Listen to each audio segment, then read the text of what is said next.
Who's ready to talk about 2022? Now, who's also ready to talk about how just as disappointing 2023 is going to be? Hey, everybody on YouTube. Hey, everybody on Twitch.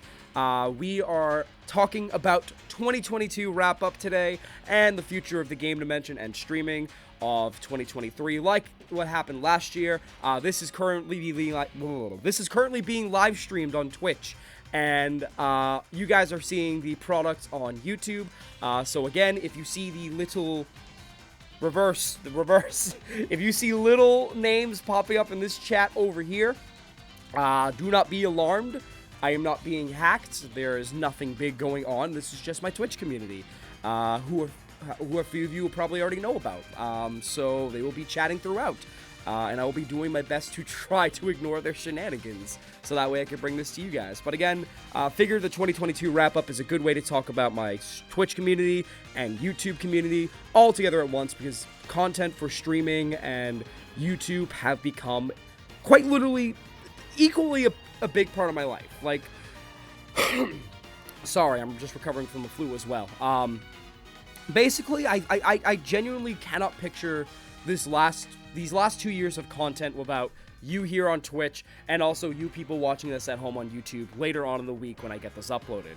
I genuinely feel like streaming and YouTube have become basically two halves of the same whole. And it's great to do what I love. And honestly, as much as 2021 was freaking wild, and 2020 was even, like, worse in some regards, I would say that they were a lot of fun. I would say that I've enjoyed my time with YouTube. Obviously, I've created some great memories of videos, and obviously, I've had some great live streams since. So with that being said, you know, the 1-year anniversary celebration of streaming coming up, and then a 2 years of the game dimension coming up in 2022, how did content for the game dimension and the Benson dimension on streaming, how did those two end up? Better than ever? God, no. Absolutely not. 2022 was a year that so many of my friends are saying was some of their best years. They were thriving. They were having the best time of their lives, whether it was in their actual life or outside of or in content. A lot of people were absolutely having the time of their life, and I can't relate at all. In fact, I found it extremely hard to talk about this stuff with anybody, because it's hard to relate, because everyone else that I know has had an absolutely amazing year. 2022, in regards to my life in general and streaming and content, has fucking sucked. I would say 2022 was one of the worst years of my life, right up there with 2015 and 2016. And as much as content was good in 2020, I would say 2020 as a whole, because that was the year I also got COVID, and that was the sickest I've ever felt in my life, and also so much happened, but, you know, past the past.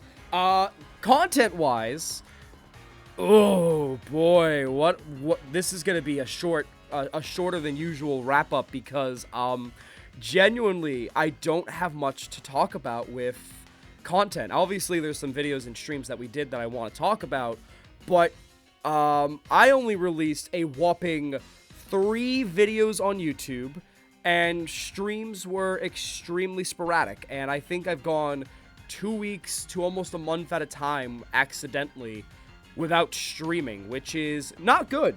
It's not good at all. Unfortunately, it's, again, we've talked about this before, it's stuff out of my control. I have a full-time job where things are sort of, not going into details, loopy. Things are wild. There's a lot of changing of the guards and some other shit going on. So it was just a wild fucking time. Many of my coworkers actually follow me on YouTube and Twitch, so if you guys are watching this, I'm sure you can relate. Work's been fucking wacky all year round, let me tell you.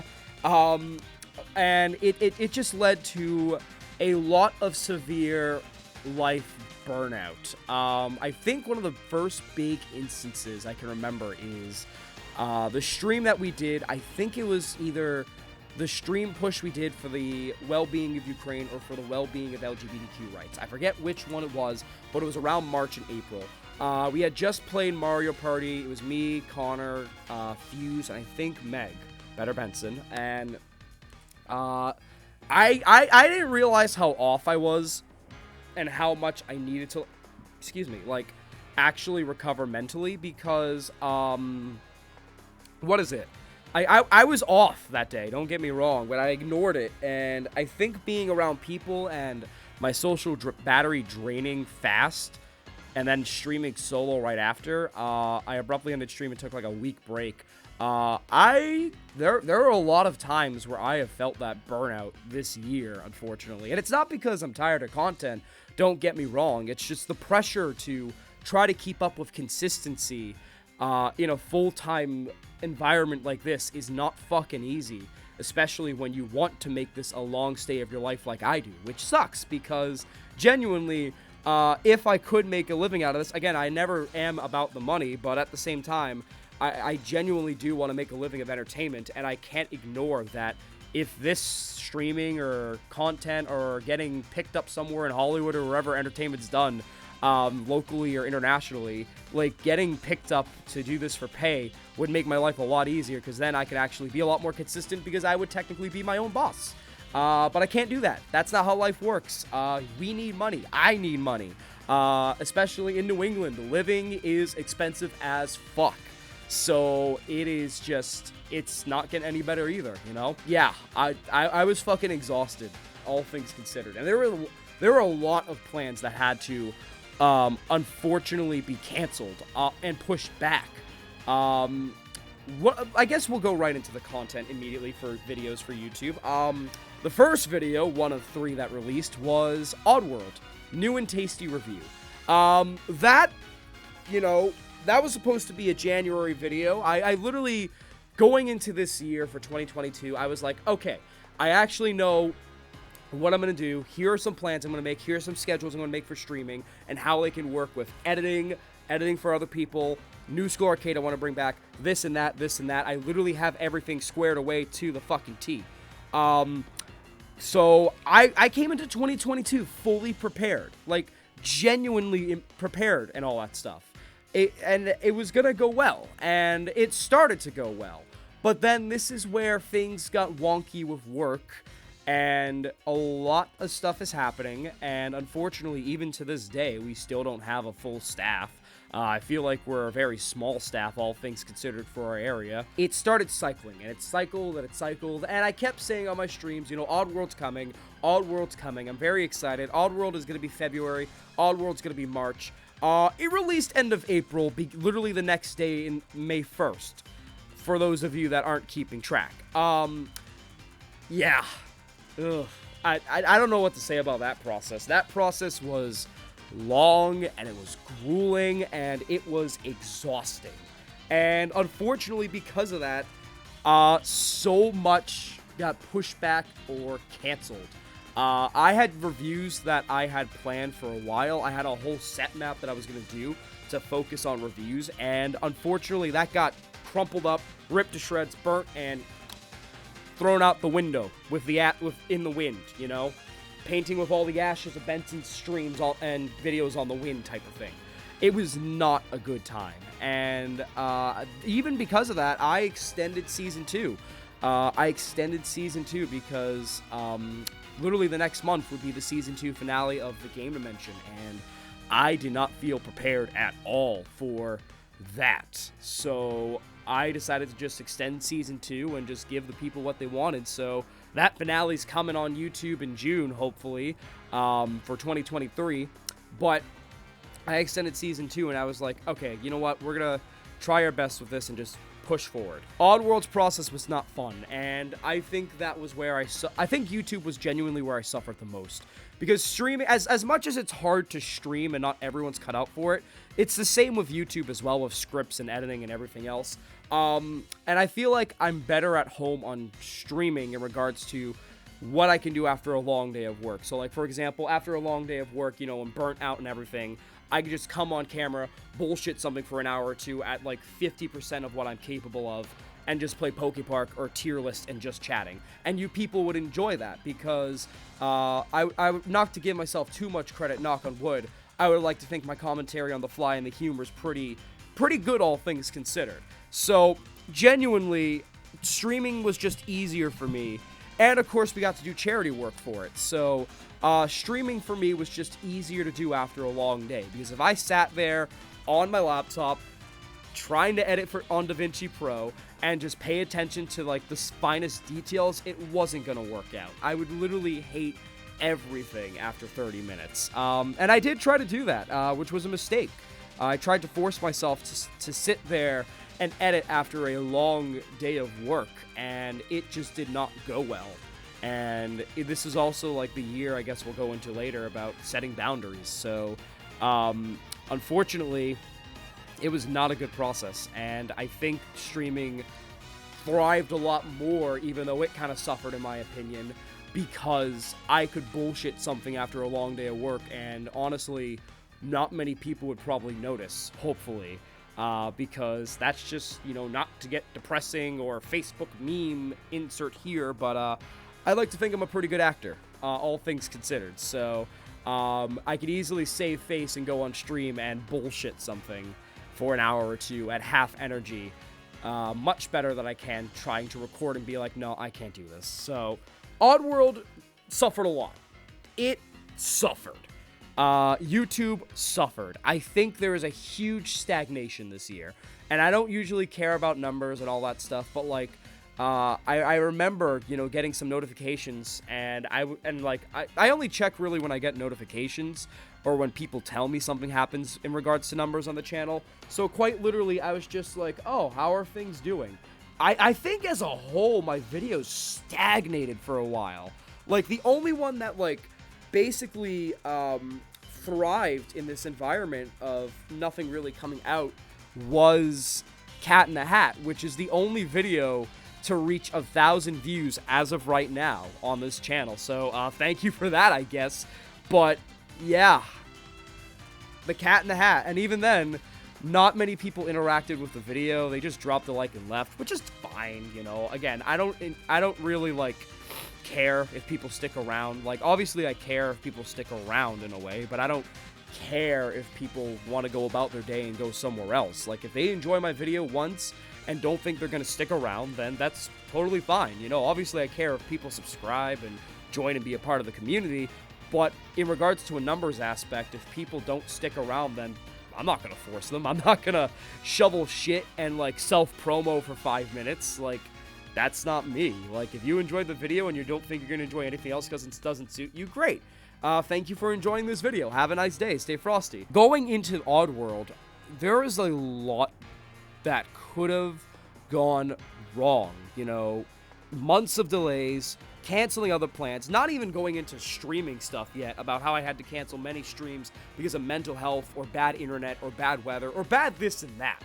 Like, there was a lot riding on this video for me, it felt like. There was a huge weight on my shoulder with everything going on. So, to say Oddworld was important to me as a creator trying to get over a hump is an understatement. To say Oddworld is one of my favorite videos that I've put out, period, is an understatement. Oddworld, the intricacies of filming this were a lot. And I know Season 1 finale exists, and yeah, there's definitely some intricacies of filming with that. But I definitely, like, changed up some of my style for this. For those of you that have watched Oddworld, the interrogation scene with, or like, not the interrogation, the ending with Carney Benson, that whole monologue, doing it POV style. Thank you, Fuse, for stepping in as a double for me, by the way. There's a lot of intricacies. There's a lot of soul searching for this. And I would say as a review, it's definitely stellar. As like a video itself, it's a really stellar one. But as a video that kind of served as a soul-searching video for me, as a creator and as a person, yeah, it's fucking stellar. And Oddworld, it had some great jokes. I got Connor on, obviously, to do the fart noise in the phone. There are a lot of moving pieces and people that I had to work with. It was just, oh man, it was so much to soak in, and I wasn't sure if it was gonna go well. I didn't know what to expect with this, but yeah, I would say Oddworld is that one of my favorite videos I've done so far yet. So there's nothing more to say about that, I guess. It was just a really good video that came together in the best way possible with some dramatic flair in many ways that I think paid dividends. And you would think afterwards I'd get right back on track, right ahead, full steam ahead. Next video, especially now that I cancel season 2 finale. Full fucking steam ahead, bro. He is back and better than ever. No. Absolutely not. There you go. I acknowledge you, Shrew. Just no. If anything, again, the next video, Paparazzi, came out in November. It did not go well. Everything did not go back to plan. Because, again, circumstances out of my control. I can't control the fact that my schedule is wonky every week and there's no consistency, which leaves me exhausted. Work is kind of the big factor, in case you guys haven't noticed. And unfortunately, again, there's nothing I can do about it. I just gotta ride the wave, get that money. I make over $18 an hour, so how am I not gonna say no to the money? Because especially in the current climate right now, you need all the money you can get. So over $18 an hour just to suffer and burn out, it's not something I want to do, but to pay off college payments, to pay off bills, and move forward in my life, yeah, I kind of need to do it. So unless somebody out there is willing to pay for everything for me, this is the life that I lead, because that's just how life is, and we gotta suck it up, keep our head up, and move the fuck on. So unfortunately, I had to do that a lot, especially over the summer. I had to literally work and grind and do this and that, and then I was like, okay, you know what, September. Let's do September, October. Then they decided to remodel our store. So our store got a huge remodel, which required more of my attention to fill in, so that way I can literally help people around during the fucking mess and figure out what was in the fucking mess. So, yeah. Unfortunately, I did not get back on track. If anything, it felt like the gap between Oddworld and Paparazzi was even bigger than the end of 2021 Christmas special and the Oddworld's gap. Like, it felt weird. I don't know how to describe it other than this was a weird year. Content suffered because of how much I was working and how much slack I had to pick up for everyone else. And I think that, unfortunately, is why my content suffered as a whole. And especially why the gap of Paparazzi and Oddworld happened yet again, is, unfortunately, oh boy, let me tell you, there was just so much slack I had to pick up for everybody else. I ended up being more of a cheerleader this year than my own supporter, so I suffered for it, I feel like. And Paparazzi again became a, alright, we're gonna go back in the saddle, we're gonna do this type of thing. And, you know, sure enough, we did. I wouldn't say it was as good as Oddworld, but for a video of an indie game that ended up just kind of being a mediocre experience, Paparazzi was a lot of fun. You know, we introduced Fashionista Benson. We built on the lore of the game dimension as a whole, the quote-unquote lore, I should say. The lore of the game dimension as a whole with the hooded figure, called back to Oddworld and other shit as well. And Paparazzi ended up also becoming the time where I was like, as a creator, okay, cool, you know, this is who I am, this is where I'm going to go forward, and nothing's going to change that. Now, granted, I still think things are going to go severely south, but this is where I fall as a creator and as a person, and what have I been doing up until this point. So, Oddworld and Paparazzi were like the weird duology that I always had in my mind that basically was like a soul, it's the Soul Search duology. They're great videos, great reviews, obviously, but they pack a lot more heft to them personally for me because they really were videos that questioned me as a creator and as a person. So I really pushed myself And despite everything, they performed pretty decently, I would say. And it was just a great time all around. And then we ended 2022 on a good note because I ended up getting a video out in a month span instead of several months span. I got OlliOlli World out, and we got the return of Radical Benson, which everybody loves. Everyone loves a good Radical Benson video and all that stuff, you know, is whoa and everything. I had a lot of fun with this one. I basically, you know, it was just a lot of fucking fun to film this one. Going from the heaviness of Oddworld and how big of a review it is. As much as it's my favorite video, you really do get to go back and enjoy shorter videos from my style, I guess. You really get to go back and enjoy the simpler ones, where you don't have to worry about too much other than just stupid character. You know, obviously, wherever a video game is in regards to lore for the game mentioned and reviews and stuff, I'll decide. But this is a video I decided was just going to be a ton of fun to make. And it was going to be a big boom for 2022. And Oddworld, again, just like Oddworld and Paparazzi, OlliOlli World was a lot of fun. And I kind of feel like, you know, it's quality over quantity for me. As much as I obviously wanted to get more videos out, I would say 2022, in my opinion, had some of the best quality videos that I've had on the Game Dimension all around. Now, granted, some of them, I've tier listed these videos. Here's my tier list of my own videos that people have asked me to make, my own community has asked me to make. So for those of you that haven't seen that, here's where my videos lie for the Game Dimension. And Oddworld would go somewhere in A rank. Not Oddworld. OlliOlli World would go somewhere in A rank for me, all things considered. But I would say, even though there are definitely videos that are better than Paparazzi and OlliOlli World, as you can see in the tier list, I would say that in regards to quality, these videos are the most consistent quality that I've had in a while. And that's what I think is some of my best quality. Non-stop humor for Paparazzi and OlliOlli World. Great lore depth for Paparazzi and Oddworld. And just amazing reviews in depth, especially for OlliOlli World with the controller and the control scheme. And just Oddworld as a whole. Like, I feel like these are some of the best videos I put out. And it sucks because, again, I wish I could have put out more, but it's all circumstances outside of my control. There is a lot going on for 2022 as a creator. And back to the streaming side, I guess, now that streams already died once. Let's talk about that real quick, because we've already talked about the canceled plans and all that other shit for YouTube. Twitch did not fare much better. And I'm very safe to admit that. Like, it's very safe to admit that. Obviously, it did better than YouTube and handled better, but,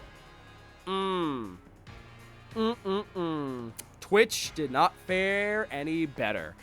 First of all, my setup.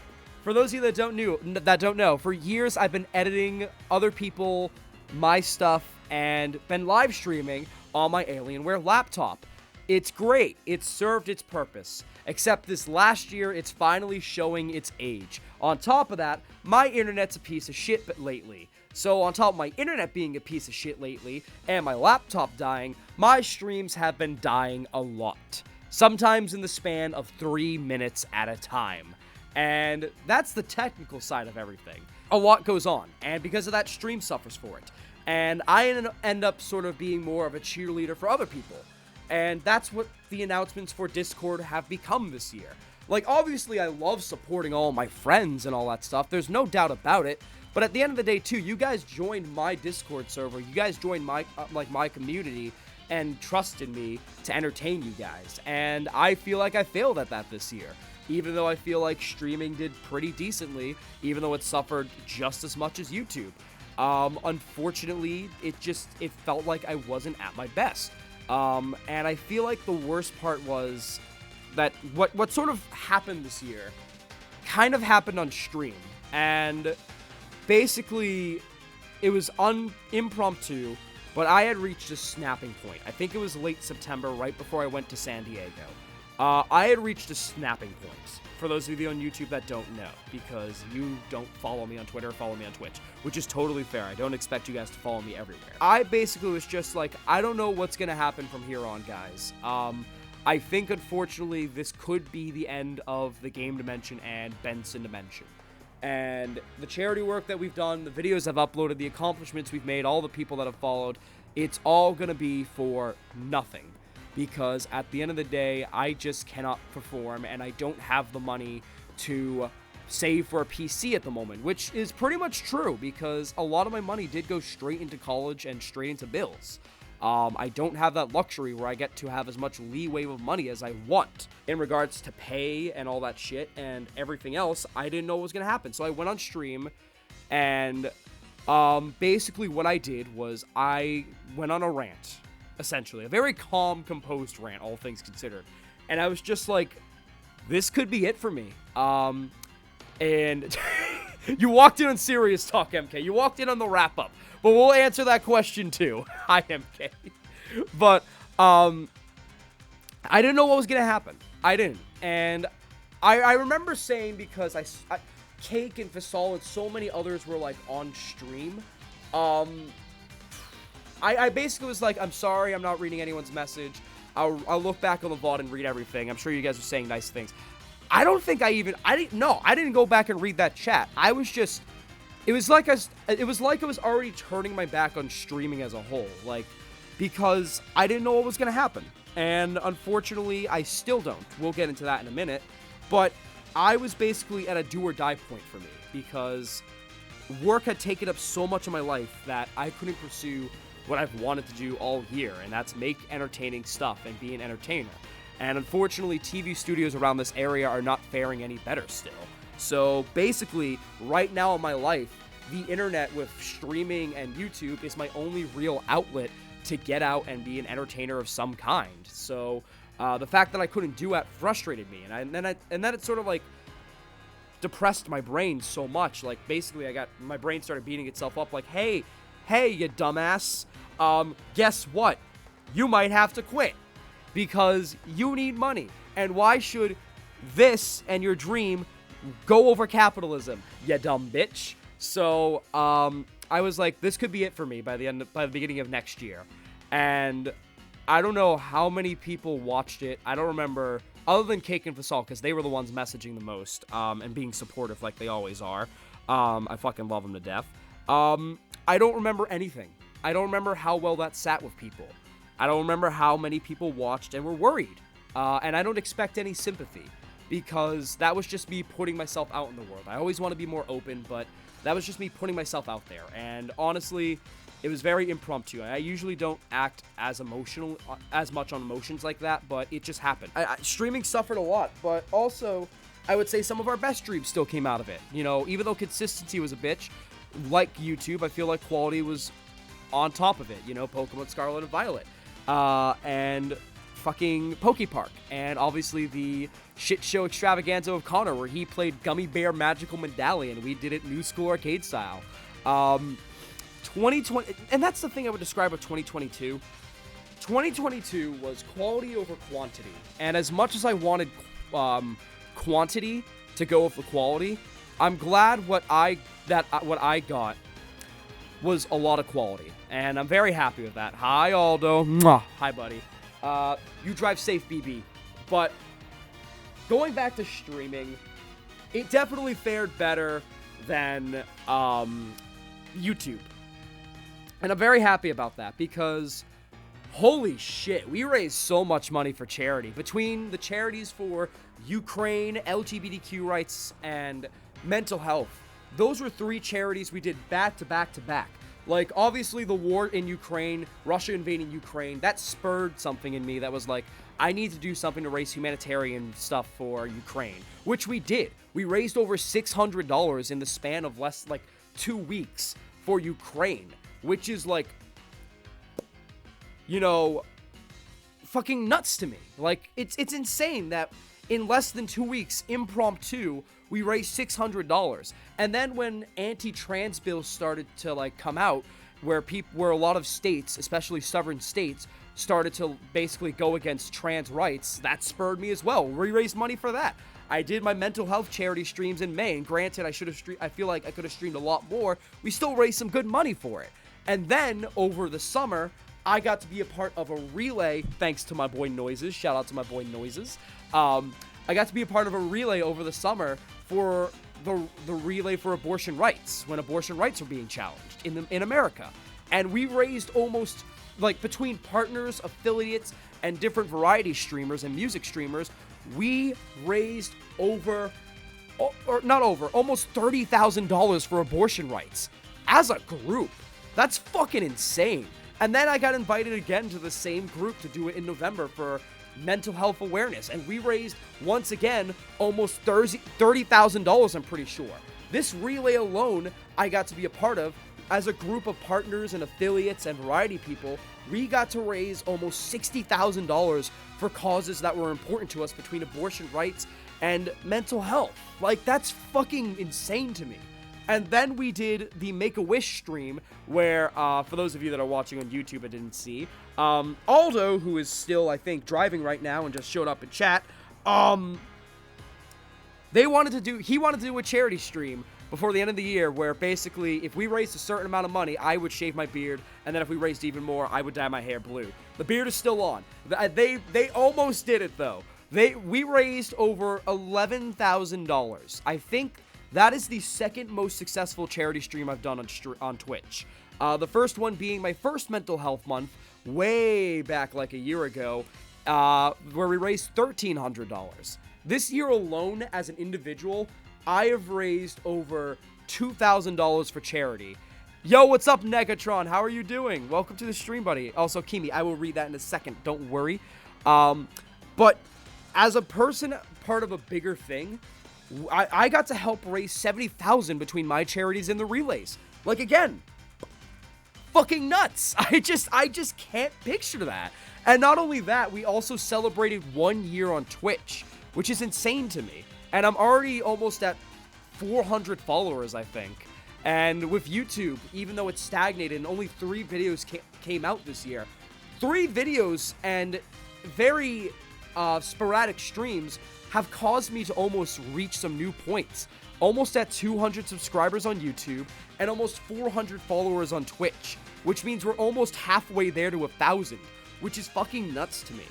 And I do want to talk about that as well real quick, because genuinely, even though this year sucked ass, I'm gonna miss it in many ways. I can't wait to start 2023 fresh, but I can't wait for... I'm gonna miss 2022, honestly, in some ways. Oddworld, Paparazzi, Ollie World, getting my finally getting those out, I'm gonna miss that. And filming that and feeling some serotonin that I had much needed in my life, I'm gonna miss that. Finishing Pokemon XD Gale of Darkness with my friends and randomizing the wheel where they get to choose battle outcomes for me, I'm gonna miss that. Doing some new charities. Even though we're gonna raise more charity funds this year, obviously, I'm gonna miss what we did and how special it was in the spur of the moment. I'm gonna miss so much of the good moments in 2022, and that's not even including life moments. Life in general sucked for me, but I had some pretty good moments, you know? PAX East, even though I had to cancel the PAX East vlog, a bit of a shadow cancel, because of how everything was going with Oddworld. PAX East was fun, and I can't wait to do it again this year in March.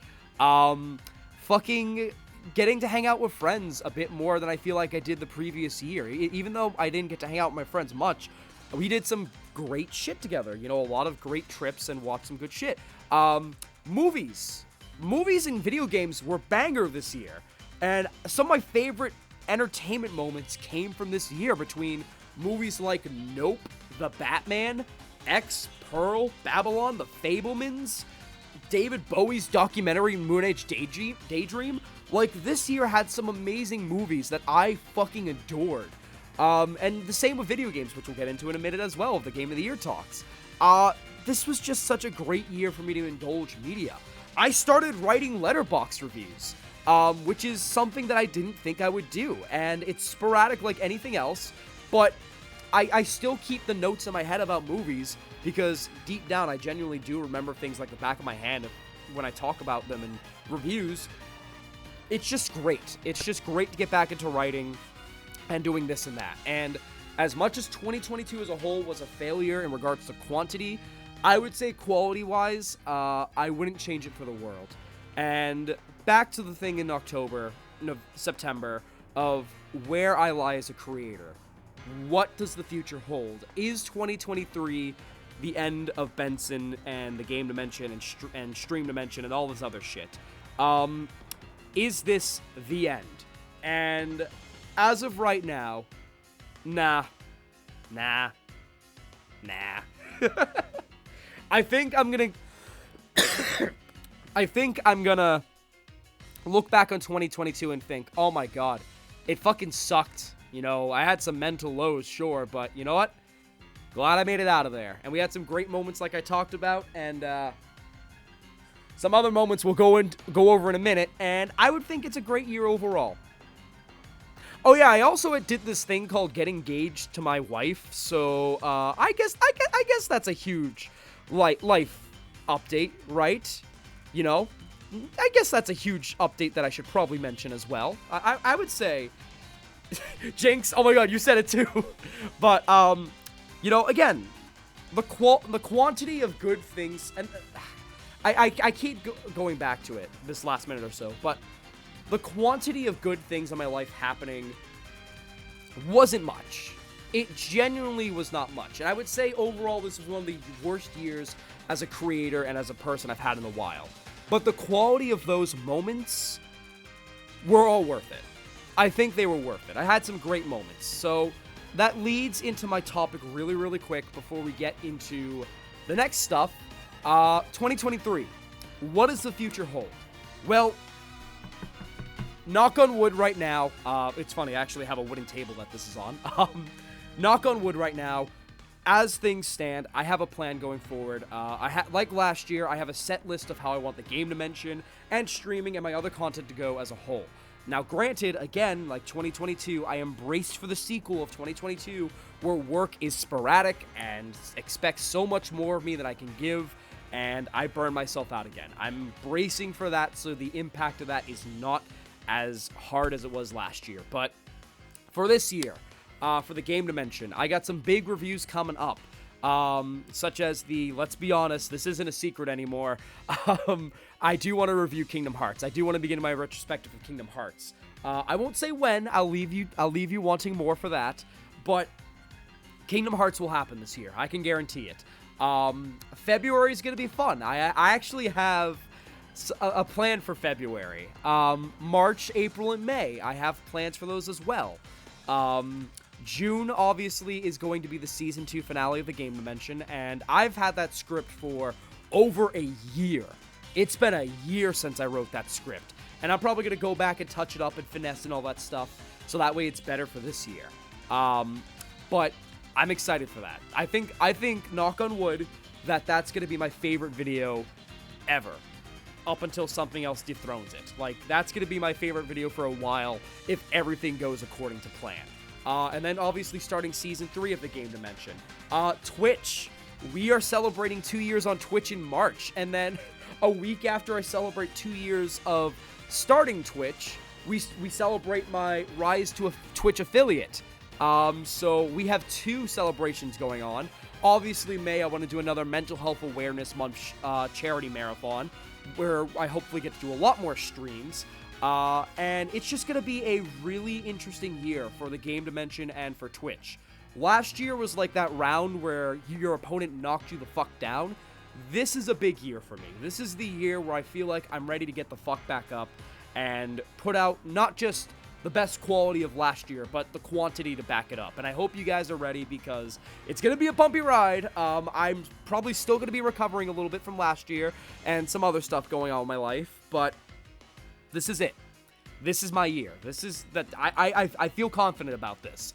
I've never felt confident before, but this year is going to be the year where I find my consistency again, even if it's just one video a month. This is my consistency where I find, even if streams are twice or 3 times a week, this is where I find that consistency. Letterboxd, you better believe it. New School Arcade, Connor and I have been talking about it. You better fucking believe New School Arcade is hopefully going to be coming back for good this time. Editing for others. Flatmates, I don't know what the fuck is going to happen with. Flatmates is sort of like just sitting in that gray void of everything else. And I think George admitted that he kind of forgot about it for a while recently. Which is good for me, I guess, because now I can focus on my other shit. And whenever they just need me, I just do it. But, yeah. Be ready. 2023 is going to be hopefully the year of the Benson. Forget your Zodiacs or whatever shit. This is the year of the Benson right here, okay? So, Hope you're ready for that.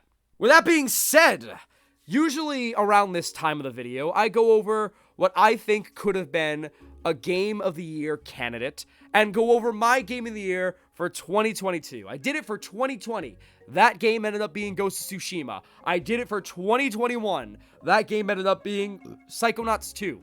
So, Benson, the question is, what are your nominations for Game of the Year? And what is your Game of the Year? It is not Hooters the game for PS1. That's a thing, ladies and gentlemen. But what is your Game of the Year for 2022?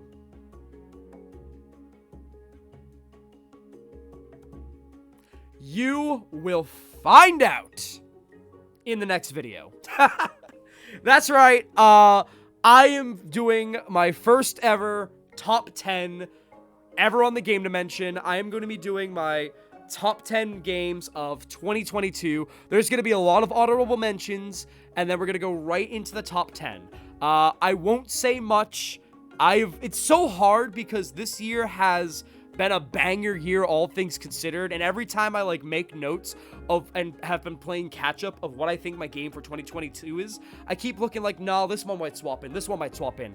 This is a hard as hell list, and it's crazy to think that I'm still gonna miss games that could easily have been in the top 10 or even top 15. And the biggest challenge of all, ladies and gentlemen, is that Pokemon may not even be in the top 10. That's how big of a year this has been. Neither of the Pokemon games, one of my favorite series of all time, is not going to be in the top 10. And that speaks to the quality of this year as a whole. So, ladies and gentlemen on Twitch, ladies and gentlemen watching this on YouTube, you will not be getting your Game of the Year's talk in this video. You will be getting a top 10 games of 2022 instead. I've already been hard at work trying to think about it and trying to script that. So, look forward to that. Yeah, I know, crazy, Kimi. That's absolutely insane. But keep an eye out for that. Late January, early February is what we're aiming for. Look forward to that, ladies and gentlemen. That is going to be an interesting video, and hopefully I am successful at the top 10 format, and you guys will want to see more top 10s from me, because it is going to be interesting. So, with no Game of the Year talks, what's left to do? I'm glad you asked. You guys asked me some questions, so let's do the ever-famous Q&A, shall we? We have some good ones. We have some good ones this year. Let's fucking get right into it. I took screenshots of all of these, so we're gonna go right through the list of YouTube and Discord all together. This one's from YouTube. Past Collapse says, what made you want to start YouTube? And what made me want to start YouTube? This is a good question. I feel like we haven't gotten asked yet, which is weird, 3 years in almost.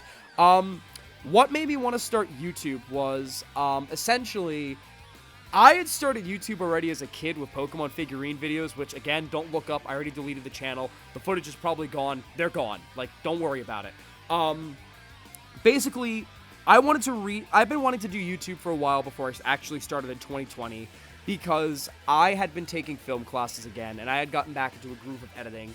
And one of the big things about the world that we're living in right now is that you don't need just Hollywood or Bollywood or Broadway or any of those big names to get big anymore. You could literally blow up on the internet and have just as big of a trajectory. Granted, some people fall off harder than some actors, but you could still get your trajectory online and getting your style of reviews and videos and streams. We live in a world now where if you want to be an entertainer, there's many different outlets. So I figured one of those outlets that I could do while I was waiting for the pandemic to open up TV studios again, to get my foot in the door, is get to editing again, and do YouTube videos. And instead of figurine videos, conveniently I found the figurines from years ago, and no, I will not be reenacting them. Instead of doing figurine videos, obviously, and trying to be the next SML, I'm going to try and be the next JonTron and AVGN, because that'll go even better, right? So basically what I wanted to do was, I wanted to take my, obviously, a lot of people say I have a really good voice when it comes to speaking, and when it comes to bringing up points. So obviously I wanted to do reviews, and reviewing stuff and, talking about media as a whole is one of my favorite things. Outside of obviously being a filmmaker and wanting to make it big with my voice out there, I'm all about media, whether it's obscure media, well-known media. I just want media to be more well-known and find different outlets, and it's a great thing for me. So why not, review games, whether they're obscure or popular, get them out there, get my voice out there, and also show a little bit of my storytelling with the lore of the game dimension and different characters. So I wanted to start YouTube because it was an outlet at the time that I could use to get my name out there, and even if it wasn't, I could add it to my portfolio. So it's one of the many outlets that I'm very happy that I took in my entertainment career. It's Yachts asks, and this is a long one, have you ever watched Regular Show? If so, which character do you think you would be? And then in parentheses, if you haven't seen Regular Show, here's a different question. If you had to describe life and overall societal circumstances, including monetary systems, general well-being, moral implications, etc. by color, which color would you be?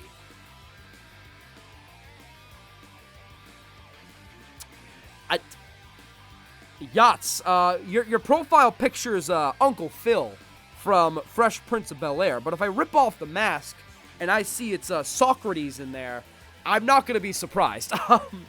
But I have watched Regular Show. I love Regular Show. Does he want to know if you think you would be Benson? I feel like the answer here, the cop-out answer is, I would be Benson from Regular Show, because that's my fucking name. But if I actually thought about this, all things considered. And, if we're talking about main cast, it's hard because Regular Show is a cartoon where every character quite literally is the best and the worst in their own regards. So it's hard to say what one character I would be. So, I thought about this. I would either be a Skips, a High Five Ghost, or the cop-out answer would be Benson. Yeah, those are your three. I would be one of them. I'm leaning more so towards Skips, honestly, because I feel like that weird stoic guy that just fucking is also like leads a weird life outside of the workplace. Basically they know me at work as the serious guy that gets shit done, but outside of the workplace, I lead a weird ass life, ladies and gentlemen. Obviously I stream, so that should say everything right there. So probably Skips. Okay, Row Reviews asks several questions actually. What are your favorite non-VGM albums, songs, artists, genres, etc.? So, I'll answer this question first. Basically, I had to clarify with Fuse because I forgot to ask your Row. I was like, oh shit, what does VGM mean? Is that, because Row is a big music person, and so is Fuse. Literally, I was like, shit, is VGM like a studio? Am I missing some music thing here? And I'm like, it's just video game music, right? It's just video game music. I'm not missing something obvious. I'm not gonna look like an idiot on stream more than I already do, right? And Fuse is like, no, it's just video game music. And I'm like, oh, thank fuck.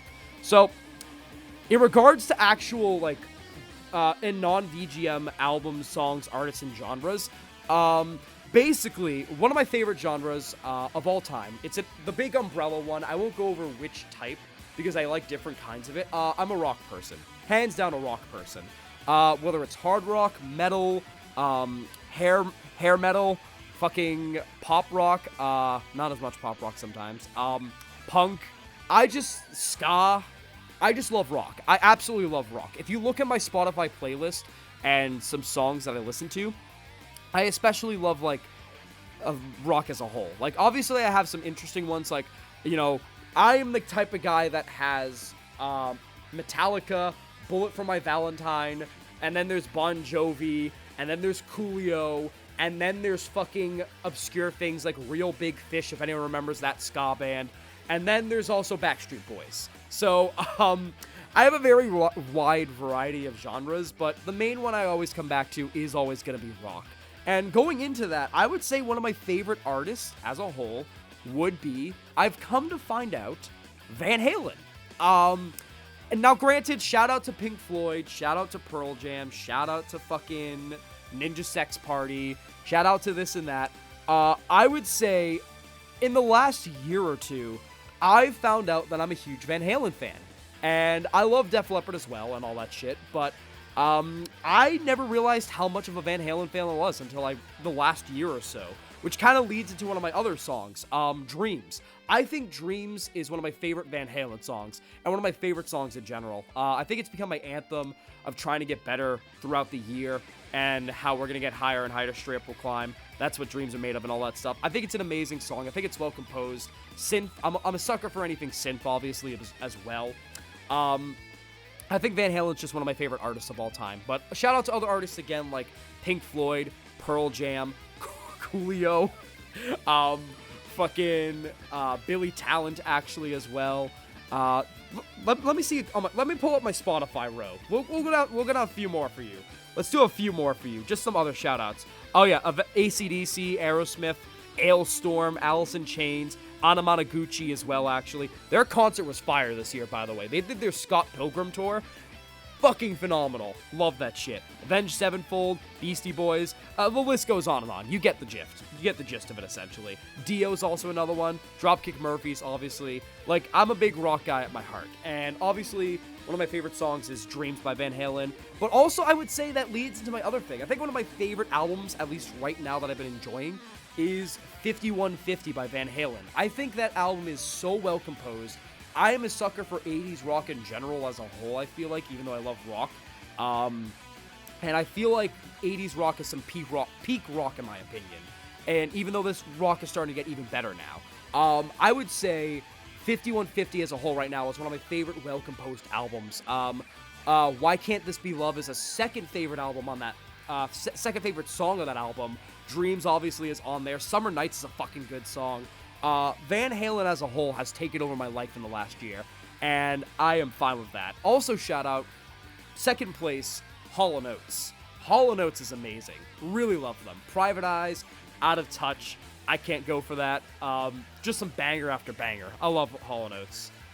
Their next question, though, is, think you'll branch off into covering other mediums in the future, or even new styles of videos? And this one is an interesting question because I've already been talking about that, actually, outside of streaming and all that stuff. Fuse and I have been talking about that a lot, actually, the most. And the answer is yes, I have absolutely thought of that. One of the things I've been thinking about is turning the game dimension. And this won't happen for the longest time if I end up doing it. The game dimension might even become something even bigger. I feel like I feel like naming it the game dimension right out the gates kind of has, like, tied me to video games inadvertently, which the more I've grown as a creator and the more I've expanded my mind to different outlets to get myself out there no matter what, and the more I write letterboxed reviews for movies as well, I would fucking kill to talk about movies, and, like, even if it's just a podcast style. We'll get to that in a minute, Brian. Hold on. Brian, hold. Brian, hold. Hold, Brian. Brian, the surprise. Hold, Brian. Wait, whoa, easy, boy. Slow down. Anyways, back to the question. Hi, Brian. Basically, I do want to go. I kind of like want to rename the game dimension. I want to keep the dimension theme at some point. But if I do a movie review or a music review, which honestly, the more I listen to music, the more I would fucking love to do music reviews like you and Fuse have done. If I put that on the game dimension, people are going to be like, dog, this ain't a game. What the fuck is this shit? And, yeah. So, down the line, when I get a hold on video games as a whole and consistency with that, I do want to talk about other stuff as a whole, as a medium. So, yeah, I do want to talk about other mediums in the future. Movies, manga, books, fucking tabletop I would love to do, actually. Fucking music. Like, I want to cover all sorts of mediums, because the more I grow in entertainment, and the more I grow as a creator, as an actor, as a writer, as a director, and a streamer for all my shit, the more I realize that I just think entertainment as a whole is fucking neat. And kind of pushing myself to one niche is counterintuitive to how I feel as a person, where I've grown and, like, expanded myself and my repertoire. You know, I've tried to keep myself open to be able to do anything, whether it's directing, script writing, acting, maybe voice acting down the line, but I don't think I'm a good voice actor. You know, dancing, fucking editing, filming. You know, I've kept myself in this wide umbrella, so that way if a job ever opens up, I can always do it. Even if it's not my peak performance of writing and editing, I could still perform. And kind of tie myself to one niche with video games kind of goes against that. So when I can get a hold of the game dimension again, I feel like I do want to expand even bigger into like an interdimensional productions. So I don't know, name pending. So that answers that. And even new styles of videos, I actually have fun of that. So going back to the medium thing, I feel like doing podcasts for like general stuff would be great. But if I want to get into the nitty gritty of it all, I know my reviews are like a combination of video essay and reviews as a whole, but I genuinely wouldn't mind dipping deep dive into just video essays as a whole, such as why this game is important to me, or the implications in society of this game, or this and that, you know? I've always been thinking about it. And there are some interesting ideas I've been floating around for the last year or two, so I don't know if this is the year for video essays just yet, but I do want to get into it as a whole down the line, and podcasts. I've always loved podcasts too, and people have always said I have a podcast voice and an audiobook voice for some reason, so if you hear my voice in an audiobook, don't worry about it. We need some cash up in this place. Rose.mov. Not sure at all if you're a fan of Radiohead, but if you are, what's your favorite song/album from them? Trick question. I haven't listened to Radiohead in forever, actually. So, Rose, I don't know if I'm gonna, like, get to all of the albums, but maybe I'll bomb rush the albums before this video is uploaded. So, future me, insert title here, what your favorite song or what your favorite album is so far for Rose, so we can answer that. So, the answer to that question right now is, I don't really have a favorite right now, but I'm always expanding my tastes, so I'll get back to you on that. The next question is, what continues to push you to make your videos, especially with all the hardships you've gone through these last few years? And the answer to that is like what I've talked about before. This is what I want to do in my life, whether it's YouTube or streaming or you know, Hollywood or Broadway or even something local. No matter where I end up on a bigger scale or a smaller scale, I just want to create. And even if I'm just the guy that creates a local TV show that people love and just wins local awards, then, you know, I've lived a life well deserved. And obviously, I want YouTube and Twitch to succeed. I feel like right now as a whole, YouTube and Twitch absolutely rock my life. Even when I'm at work, I can't help but think, you know, oh, I got a new idea for this. I got a new idea for this. And I don't get to act on it because I'm burnt out by the end. But I genuinely just, you know, the sheer passion of wanting to entertain for the rest of my life and get my stories out there, whether it's on a local or a grand scale. Like, this is genuinely what I'd want to do in my life. And if I ever can make a living off of any of this, whether it's streaming, YouTube, or a local studio, then, you know, I'm a happy guy, all things considered. So it's that drive to just want to be an entertainer. And to go even further, it's that drive to want to be that voice for someone else, you know? I feel like people underestimate the medium of entertainment and online content and movies as a whole, where someone like a streamer or a person that makes videos on the internet, or up to the grand scale of Steven fucking Spielberg, I feel like people underestimate how impactful media can be. Even if it's a silly Cat Icarus video or a Peanut Butter Gamer video or a completionist video, you know, I want to be that spark for somebody. I want to be that spark that gets a kid inspired to create and be the next big director, possibly. Even if I don't go far in my life, maybe I inspire someone else to when they do it, and that's fucking awesome, you know? Just leaving that impact, whether it's a long-term or short-term. Even if someone's having a rough day or feels like they aren't themselves and they just find my video or my stream and they get to interact with this lovely community on YouTube and Twitch or interact with me, I think that's a life well spent, in my opinion. Like, genuinely, you know, as much as I know to like get consistency, I have to make a living off of this. I genuinely could give less of a fuck about the money. I'm sticking to my guns. I'm sticking to my moral grounds, and I'm sticking to the fact that at the end of the day, whether I get my 5 seconds of fame or it becomes 5 minutes or even 5 hours of fame, depending on how people see my impact. No matter what happens going forward, I just want someone to get something away from my videos. Even if it's just, oh, you know, that was a good video. Or, oh, this is a great concept. I want to expand on that. Or, oh, this just made my day. You know, I just want to be that impact. And that's why I've always wanted to be an entertainer. Is that I've always wanted to have that impact while telling my stories. Much like Spielberg and Kubrick and all these other great people. Even Jordan Peele now, for example. Like, all these great people have had their stories impact me in a way. Like, and even then, like, The Fabelmans and Nope were two movies that impacted me and made me reinvigorate that fire of being a creator because they had such amazing stories, especially The Fabelmans. I would highly recommend watching The Fabelmans if you get the chance. It's a really gripping story. Yeah, I guess making these videos, to answer it, Rose, it's my passion. It's like anything else I want to do with entertainment in my life. And whether it's writing movie reviews on Letterboxd, or making videos or streaming or ending up behind the camera in a small studio, making videos is my passion. It's what I want to do. Creating is what I want to do with the rest of my life.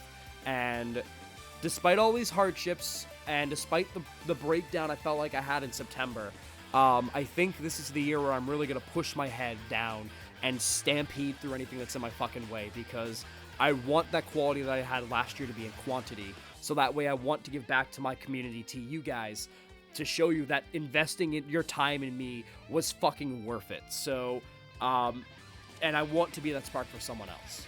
Whether it's someone in this community or someone just watching and walking by. Like, I want to be that inspiration. Even if I never end up as big as Steven Spielberg, I want to be somebody Spielberg. I want to be someone Spark, even if it's for 5 minutes. So, there's your answer. That was a bit of a cheesy answer, but you know. Salty as Vader asks, favorite movie that other people absolutely, and I mean absolutely, hate. This is a question I think when I looked at the questions, I've been thinking on the most. Because, it's tough because movies that people absolutely hate have started, like, it's hard because it's people, the general consensus of people hating movies changes so much. Like, literally everybody when I was a kid hated the Phantom Menace. Hated the Phantom Menace so much. And the consensus now is it's pretty alright. It's hard to gauge what people absolutely hate because literally the atmosphere is always changing for media. So if I have to pick, off the top of my head, just absolutely shotgunning it, Mortal Kombat Annihilation. It's not the best story, obviously, no shit, but there's just something about that movie and the action in that movie and just the sheer 90s stupidity that I fucking love. And that is the best answer that I can muster up for you, because we are in a climate where the idea of what people hate is always changing. So that was actually a question that had me thinking for a while, but I feel like no matter where you go, it's always going to be Mortal Kombat Annihilation. It's just such a weird movie, and I fucking love it. Atlas Blue asks, where is the portal to the game dimension located? Okay, so you know how in Rick and Morty, like, you know, their fucking portals will always be behind the most random places, such as like a Denny's or something? Don't go there. That is the Rick and Morty portal. Don't go there. Don't go to Denny's. Go to the IHOP across the street. You know the IHOP. The IHOP where Old Man Joe with the eye patch is working. It's 11 p.m. at night. There's only one flickering light that's working. Literally, the food tastes like mediocre shit because they have a barely working microwave to heat everything up because no one else goes there, and what are they going to do with all this food? The chef is some guy named Sergey that remembers his time in the war. Basically, go to that IHOP. You ask for butternut crunch pancakes. You give it to Joanne. She'll lead you out back. She snaps her fingers. That's the game dimension portal. We don't have the budget to have anything cool like a Rick and Morty portal like at Denny's, so we had to settle for IHOP. So just go out back, order that. There's your portal, right behind there. That's where it is. And then you can come indulge in my stupid entertainment. Okay, now we're moving to the Discord questions, though. Dulce says, hello, Benson. Hope you're having a good day. Wait, she's not here, but... Wait.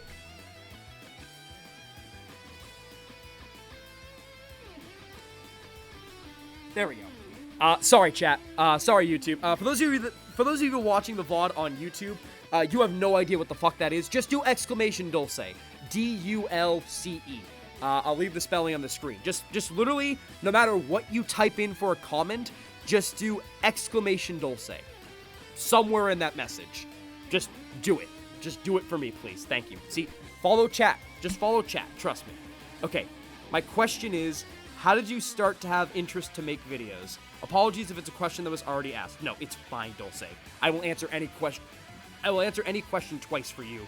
I don't think this question's been asked anyways. In any of the other Q&As. How did you start to have interest? And again, it stems from, I guess, here's the thing. Actually, I gotta think about this for a sec, because let me close this, because Jesus is shining through, and now I'm getting sick of him. There we go. My interest in video making is a long one. It basically started when I was a kid, when I had a little notebook, and I would write short stories in them. And I would write them in chapter form, and each page would be a chapter. That was my start in script writing and story writing as a whole. And then, YouTube happened. Years later, I think it was like 2006 was when YouTube was created, and my dad introduced me to YouTube, actually, and he was just, and because it was a nice little place for me to like access videos on the internet for entertainment. And fun fact, actually, one of my favorite moments first time on YouTube was when he was like, you can look anything up on here, let's search up Mario. And we're like, oh, this is a cool video. And it was a College Humor Mario video. So Kid Me was introduced to College Humor right from the get-go. So that might explain why I'm fucked up inside. but I've never seen him clicked out anything so fast. But basically, it started as a story writing thing, like a novel thing. I didn't even really think about being like a filmmaker, because my main thing was I always wanted to be an author. And that kind of rings true still. I wouldn't mind publishing a story or two down the road. But ever since YouTube became a thing, and I watched these guys called the Cute Mario Bros. Oh my god, they were my jam back in the day. The Cute Mario Bros. And two Pokemon plush people that were known as Blizzard Mamoswine and Dark Claw Umbreon, eventually known as Reborn Umbreon. These guys were just your average Joes, just random people on the internet that started making videos just because the internet now let them. And basically, as a kid that wanted to always create in story form, and realized that we had a video camera that filmed my sister's dance recitals, I was just like, I want to do that too. And I made Pokemon figurine videos. I regret those days, but that's where I started. And then, obviously, I stopped because I started growing up and high school was a thing. So I dropped My Benson 5 and deleted that channel off the face of the earth. But the passion to filmmake and make videos have always gone hand in hand since. And when I started doing classes again in college and high school, and started getting access to better equipment such as video cameras, and even iPhones have like some great fucking quality now. I should know. We're using them for the game dimension, mind you. Like, getting those handheld cameras, like, basically getting access to better equipment again years down the road, I was just like, let's do it again. So, again, it all started as a story writer, being a stupid kid on the internet that realized that anybody could create, and then reinvigorating that passion in college. Alright, here we go. Connor, funny moment number 1, asks, will you consider doing reviews for horror games such as Resident Evil, The Evil Within, etc.? And the answer is yes. Yes, I will. I'm a big scaredy bitch, and I'll put it on the internet. There are 2 games that are like thriller horror-esque that I really want to talk about at some point. And that is Paper Cut Mansion, which is one that I've praised quite a little bit, and Signalis, which, believe me, you'll hear about that one soon enough. Okay, so Shroob has several questions throughout that we'll encounter. Shroob asks, what are your thoughts on dabbing?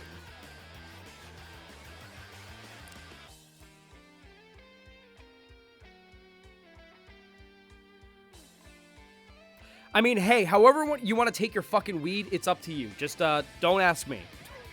Hyper Chris asks, would you consider becoming a streamer slash YouTuber for a specific game series? PokeTuber, SonicTuber, MarioTuber, etc. And the answer is no. It's the same reason why I'm thinking of expanding the game dimension into a whole media thing when I get control of the game dimension eventually. I feel like tying myself to one series and one series as a whole is a bad idea. Granted, I became accidentally a Pokemon streamer in 2022 between XD Gale of Darkness, Legends Arceus, Pokepark, and Pokemon Violet.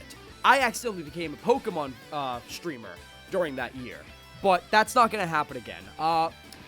The thing is, I don't know how people do it. I don't know how people do it, honestly. Like, you tie yourself to one series or one genre as a whole, and it's tough, I feel like. You're eventually going to run out of ideas or original ways to say something with your voice if you can't come up with anything, which is like a death trap for a creator. You know, I don't get it. I don't think I'd ever be a Mario tuber or a PokeTuber or a Sonic tuber because I feel like restricting myself to one form of or one series in a wide entertainment spectrum is a bad idea for me. I have so many ideas, and I don't think one singular series will see all of those ideas come to fruition like they could. Like Fashionista Benson, I don't think could have ever thrived on the internet or like thrived in the community if it was like a Pokemon thing, like a one-off joke for Elisa from Pokemon Black and White. I feel like giving him his own game with Paparazzi was the best move I could have done for that character. I don't think, unfortunately, I will ever be a streamer slash YouTuber for a specific game series. I may lean into that way in some ways, but I'm never going to fully become it. And I think 2022 streaming Pokemon nonstop proved it, because as much as I love Pokemon, it's one of my favorite series of all time. I definitely think I'm ready to do some other entertainment as a whole as well. So I don't know how anybody fucking does it. MK Mini Mushi asks, first question, how is your wife so hot? I don't know. Please, future me, insert a picture of my wife here. I don't know. She's just that fucking good. She's that cracked at life. Okay? I cannot believe I am engaged to this being. How I got lucky? I have no fucking idea. Why is she so hot? I don't know. But thank you, Jesus Christ, for inventing looks like that. Love you, Jesus. Little gay for you. Sorry, Radmus. Radmus Christ. Love you, Radmus. Anyways, Zorcius asks, who or what was your inspiration for streaming? And that is an interesting question because before I started streaming, I guess the answer for my inspiration for streaming was technically Show and a couple of our other friends like Nick and Scram and all that, because before I started streaming, I'm gonna be honest, I never fucking cared for streaming. I had never watched a Twitch stream in my life before. Oh, camera going weird? Yeah, I know. It's also the light. It's the light as well, unfortunately. The light's peeking through and, like, causing some shit. But, fucking... I would say Show and the friends at the time. Not he who should not be named. But, you know, getting that inspiration to start streaming. Because without them, I probably wouldn't have started streaming. And I probably wouldn't have cared about streaming as much as I do now. So, you know. Wait, what's that question in the chat? Dear Benson from the Game Dimension, what do your feet smell like? Funny moment number one. That's a good-ass question. That's a good question. So, let me tell you. Really quick, sir.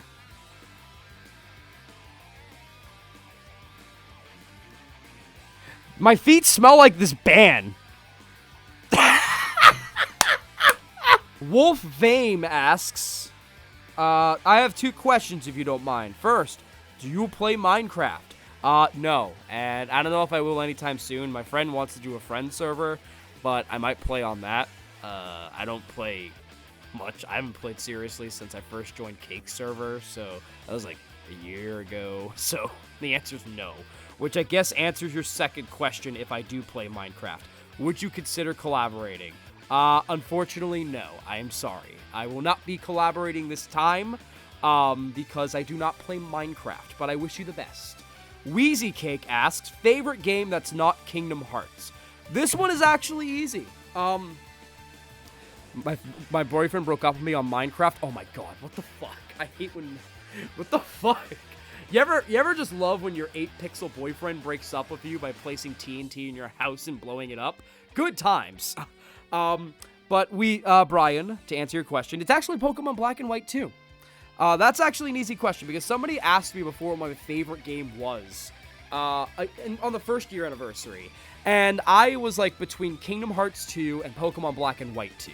And now that you took Kingdom Hearts out of the question, yeah, Pokemon Black and White 2 and Pokemon Gen 5 as a whole are my favorite games of all time. So that one was an easy one.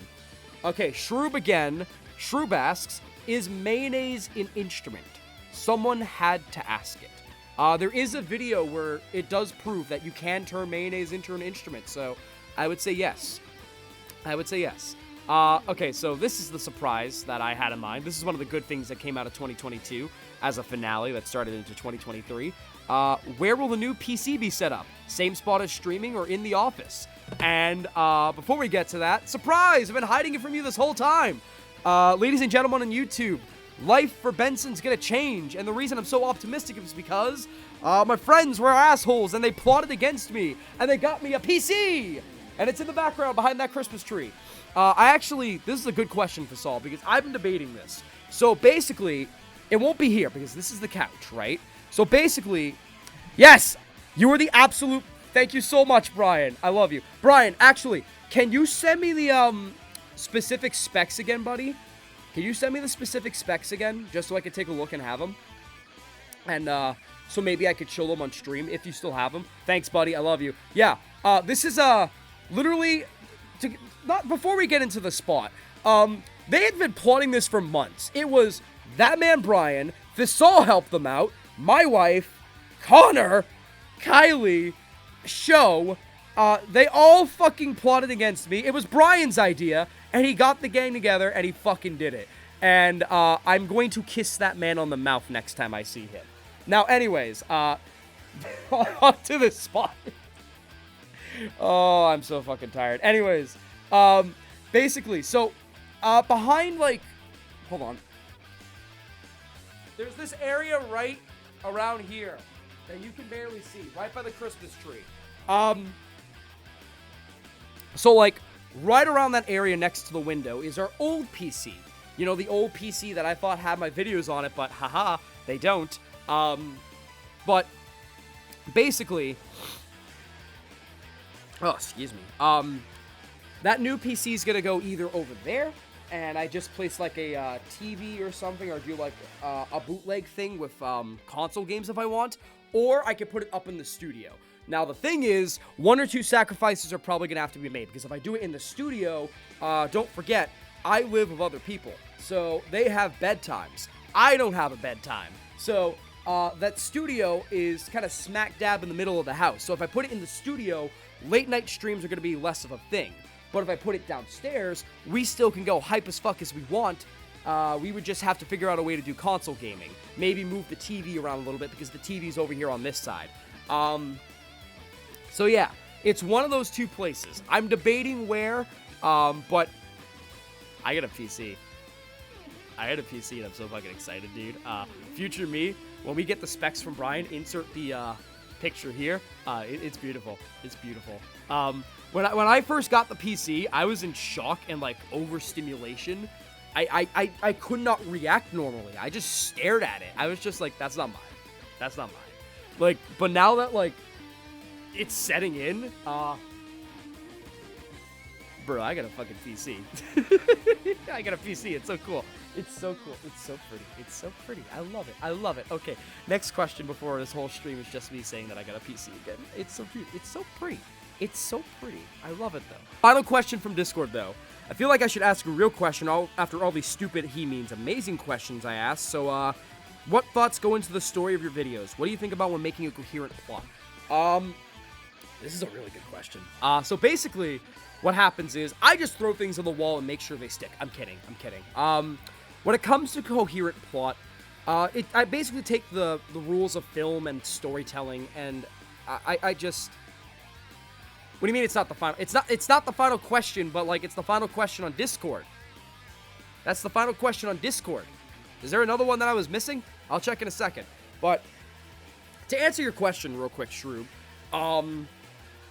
basically, what goes into my plot is I actually build off the game in a way. Like, obviously I have a general plot in mind for the lore of the game dimension that coming into this. But what happens next is, okay, how can I build that lore without taking away from the actual video review? How can I tie it all together? And sometimes it's in the form of a character like Carney Benson reinforcing the ideas of Oddworld. Sometimes it comes in the form of Fashionista Benson playing paparazzi. Sometimes it's just fucking Radical Benson. I don't know. But basically when it comes to coherent plot, I already have the general plot. And it's like any other story. It's like any other story or movie or anything that I watch. I have a general plot going in. It's just a matter of how can I get to that point? How can I make it great? And how can I use characters and games tied together to not take away from the fact that this is still a review with a bit of lore on the side. So, it's a weird answer, I know, but I hope it makes sense. Like, I literally build off of the game I'm reviewing and the character of the day. Like, I'm literally building my entire plot and building this world as it goes along. The general plot's always been there since day one, but the actual character of the day and the game itself expand the lore in the moment and open that general plot to you as we go along. So whenever I think there's a perfect opportunity to take a game review and expand the lore, I use it. So I already have a general plot. I do my reviews regularly, and then if a character of the day or a game incentivizes me to actually move the plot along finally before the finale, then yes, that's how we get there. Like, I don't just review a game because I go, ooh, I like that. I also review a game because I go, ooh, I like that, or also, ooh, I like that, and we can also finally move the game dimension plot along. So, a lot of thinking goes into these games more than just, I think this game is neat. There's a lot of planning to how I can build the lore before the next season finale, so that way it doesn't feel like everything's just forced on you like at once, like many TV shows do. Even if it's something simple like the paparazzi video where the hooded figure smashes Fashionista Benson's camera to show that he is possibly not messing around anymore by the time the season 2 finale comes around. Like, it's small moments like that that build the plot along. So, whenever I do a video, keep an eye out for the incentive ideas of, okay, do we think this is going to expand the plot? And in the first 5 to 10 minutes, you'll probably get your idea. Alright, so there's that. Let me pull up Fuse's question. Make sure to pronounce it out loud, please. Wait, what? Okay. Okay, so I'm supposed to pronounce this out loud. Why Jumping Jellyfish the Game Dimension?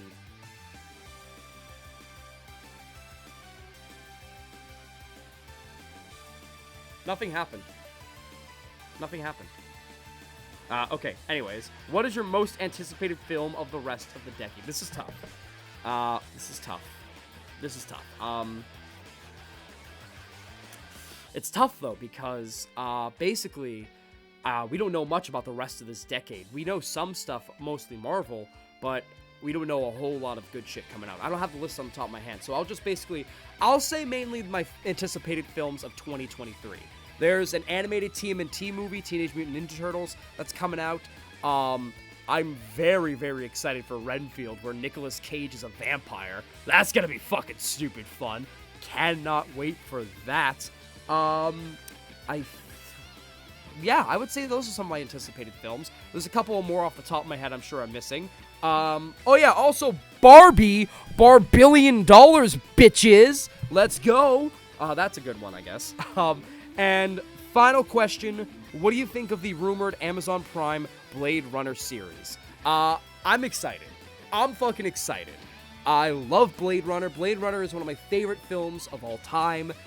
Blade Runner 2049 is just as good, if not better, upon a rewatch when I get to it.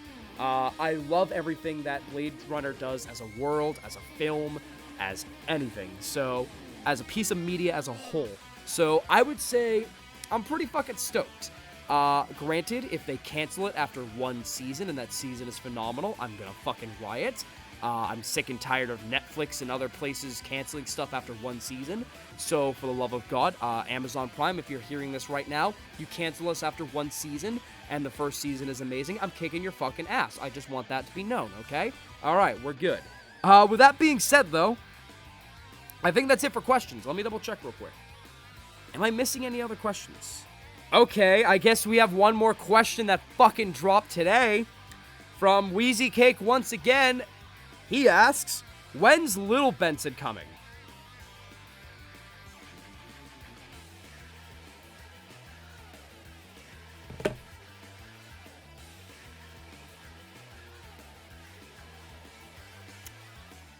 Yeah, I got you, Little Benson. It's right fucking here. I'm kidding.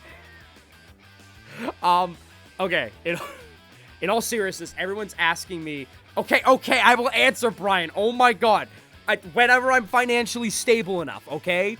When I have a good health insurance plan, when I'm fucking financially stable enough. Okay, I will do it. I will have a Little Benson when I am financially stable enough, and they can have a fucking disappointment of a father, okay? Okay? Does that answer your question? Maybe a year or two after we're married if we're financially stable enough. Okay? Okay? Because we will be in our, 30s by then. Okay? Is that it? Is that okay? When am I expecting a little Brian? When am I expecting a little Brian then? That's, you know what, this is Benson's Q&A. It's just me asking you guys questions now. When are we expecting a little Brian? Never? What do you mean never? What do you mean never? Where's my little Brian? Where is he? Brian, don't you dare! But with that being said, yeah, that's the last question. That is the last question. This wrap-up was a bit more scattered, I feel like, but this year was scattered as a whole. And 2023 is basically going to be the rebound year, and I'm hoping that I can get a bit more on track. So, yeah, it's going to be the year of new beginnings.